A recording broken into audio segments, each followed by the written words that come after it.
Assalamualaikum anak-anak Bu Guru semuanya. Bagaimana kabarnya hari ini? Semoga selalu sehat dan tetap semangat. Jangan lupa dijaga kesehatannya, diatur pola makannya, dan biasakan hidup sehat. Nah, hari ini kita masih bahas materi minggu lalu. Kenapa Bu Guru bahas lagi ya? Nah, Bu Guru sengaja bahas lagi agar apa yang sudah dipelajari minggu lalu dapat benar-benar dipahami, dapat dipraktekkan kembali. Jika sekiranya minggu lalu masih ada yang bingung, masih ada yang kurang paham, kurang mengerti, nah hari ini kita bahas lagi. Yuk sama-sama kita simak ya anak-anak ya. Ayo, nih, tata cara penggunaan tanda baca dan ejaan. Halaman 88. Ayo dibuka bukunya. Bu Guru tunggu dalam hitungan ketiga. 1 2 3. Sudah? Yuk sekarang sama-sama kita baca dari paling atas. Yuk 1 2 3. Perhatikan cara penggunaan tanda baca berikut. Pertama, tanda koma. Tanda koma digunakan untuk merinci. Contoh, ibu membeli mangga, jeruk, dan alpukat di pasar. Nah, yang dirinci itu adalah mangga, jeruk, dan alpukat.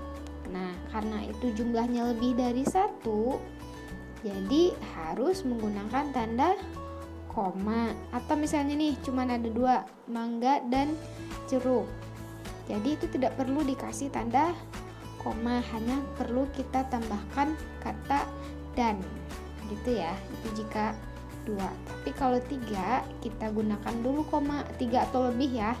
Kita gunakan dulu koma dan di akhirnya kita tulis dan benda yang terakhir. Yang kedua, tanda koma digunakan untuk memisahkan kalimat setara. Nah, minggu lalu Bu Guru sudah menjelaskan ya kalimat setara itu apa. Contohnya, Tony ingin ke rumah Nina, tetapi hujan. Jadi di situ Tony ini ingin pergi nih ke rumah Nina, tapi karena hujan, mungkin Tony menunda dulu untuk pergi ke tempat Nina. Entah itu menunggu hujannya reda dulu, gitu ya. Yuk kita bahas yang kedua, tanda titik. Tanda titik digunakan untuk mengakhiri kalimat. Contoh, hari sudah sore, waktunya pulang. Kemudian diberi tanda titik. Itu artinya kalimat tersebut sudah selesai. Sudah selesai atau sudah habis. Terserah habis itu mau ditambahkan dengan kalimat yang baru atau tidak. Yang penting di akhir kalimat kita tulis tanda titik. Atau misalnya kita bertanya, kita menulis kalimat pertanyaan, tanda titiknya itu kita ganti dengan tanda tanya. Atau kita membuat kalimat perintah atau kalimat ajakan, tanda titiknya itu kita ganti dengan tanda seru. Pokoknya kalimat itu harus diakhiri, mau itu dengan tanda titik, tanda seru, atau tanda tanya. Pokoknya harus berakhir gitu ya, harus ada tanda selesainya. Yang kedua, tanda titik digunakan untuk menuliskan nilai uang. Contoh, pensil yang dibeli oleh Andi harganya Rp2.500. Jadi antara 2.000 dan 500 itu diberi tanda titik pemisahnya gitu, agar lebih jelas, biar kita nggak bingung nih, ini berapa ya, ini berapa ya gitu. Jadi kita nggak ngitung-ngitung nolnya lagi gitu, karena jika sudah dikasih titik itu sudah jelas. Kemudian kita bahas lagi huruf kapital. Yang pertama, huruf kapital untuk awal kalimat. Contoh, cuaca hari ini sangat cerah. Di awal kalimat cuaca, C-nya huruf kapital. Dan di akhir kalimat diberi tanda titik. Yang kedua, huruf kapital untuk penulisan nama orang, hari, bulan, dan agama. Contoh, yang pertama, bulan Maret lalu Dimas dan Nina membeli buku. B, awalan kalimat ditulis huruf kapital. Maret itu kan nama bulan, jadi ditulis huruf kapital juga. Dimas dan Nina itu kan nama orang, jadi awalannya juga ditulis huruf kapital.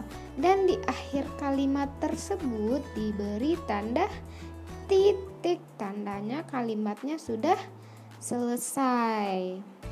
Yang kedua, hari ini adalah hari Jumat. Hari karena itu awal kalimat, jadi huruf H-nya harus huruf kapital. Kemudian hari Jumat. Jumat itu kan nama hari, jadi J-nya harus huruf kapital dan diakhiri dengan tanda baca titik, menandakan bahwa kalimat tersebut sudah selesai. Nah, dari tugas anak-anak Bu Guru minggu lalu ada beberapa yang Bu Guru lihat penulisannya. Misalnya nih, yang dibahas adalah tanda koma. Jadi yang diperhatikan hanya tanda komanya aja. Sementara tanda titiknya di akhir kalimat tidak diperhatikan, penulisan huruf kapitalnya juga tidak diperhatikan. Nah, itu tolong diperbaiki. Jika kita sudah belajar, kita sudah tahu ilmunya, alangkah lebih baiknya jika langsung kita praktekkan. Macam-macam tanda baca. Yang pertama titik, ini yang bahas minggu lalu ya. Tanda titik digunakan di akhir kalimat yang bukan pertanyaan atau seruan. Misalnya, petugas kebun binatang akan memberi makan jerapah.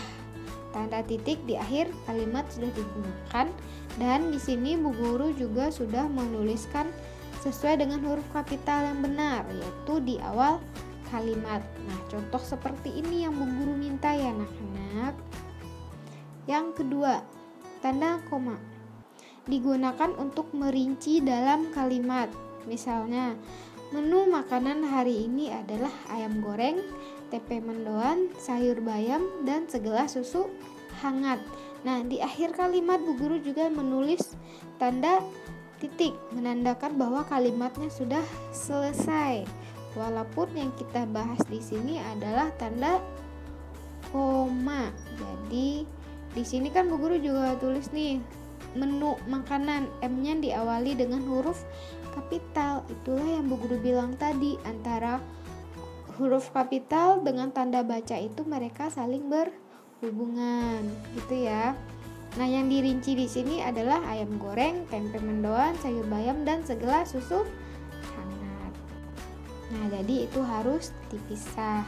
Yang ketiga, tanda tanya digunakan di akhir penulisan kalimat tanya atau pertanyaan. Misalnya, apakah kamu sudah sarapan? Nah, di sini kan kalimatnya kalimat tanya. Makanya Bu Guru tulis dengan tanda tanya, bukan bertanda titik, karena ini adalah kalimat pertanyaan atau kalimat tanya. Dan gak lupa juga di awal kalimatnya tetap Bu Guru tulis huruf kapital ya. Keempat, tanda seru digunakan di akhir penulisan kalimat perintah. Misalnya, ayo kerjakan latihan harian kita sekarang juga. Di akhir kalimat Bu Guru beri tanda seru karena merupakan kalimat perintah. Dan tidak lupa di awal kalimat hurufnya Bu Guru beri Bu Guru beri huruf kapital. Oke anak-anak, sampai di sini apakah sudah paham? Semoga sudah paham ya. Sekarang latihan harian. Nah, ini berhubung ini materinya kita dari minggu lalu, bahas dari materi minggu lalu. Jadi latihannya Bu Guru tulis sendiri. Nanti jangan lupa di screenshot atau di pause ya, kemudian dicatat. Perintah soalnya, ingat sebelum menulis atau sebelum mengerjakan suatu latihan atau ujian atau apapun, perhatikan atau baca dengan teliti perintah soalnya. Perintah soalnya adalah perbaikilah penulisan di bawah ini dengan memperhatikan tanda baca dan penggunaan huruf kapital yang benar. Nah, di sini Bu Guru punya 5 kalimat. Yang mana 5 kalimat ini penulisannya masih salah. Tugas anak-anak Bu Guru di rumah adalah memperbaiki kalimat ini. Entah itu tanda bacanya, entah itu huruf kapital. Jadi harus diperbaiki. Jangan lupa disalin di buku, tulis dengan tulisan yang rapi dan bersih. Ingat, yang tugasnya minggu lalu Bu Guru sudah perbaiki atau yang sudah Bu Guru koreksi, penggunaan huruf kapitalnya yang masih suka salah atau kurang tepat, tolong diperbaiki. Oke anak-anak, baiklah, sekian dari materi kita hari ini. Mohon maaf apabila Bu Guru punya salah ya, atau penyampaian Bu Guru kurang tepat. Bu Guru minta maaf. Akhir kata, assalamualaikum warahmatullahi wabarakatuh.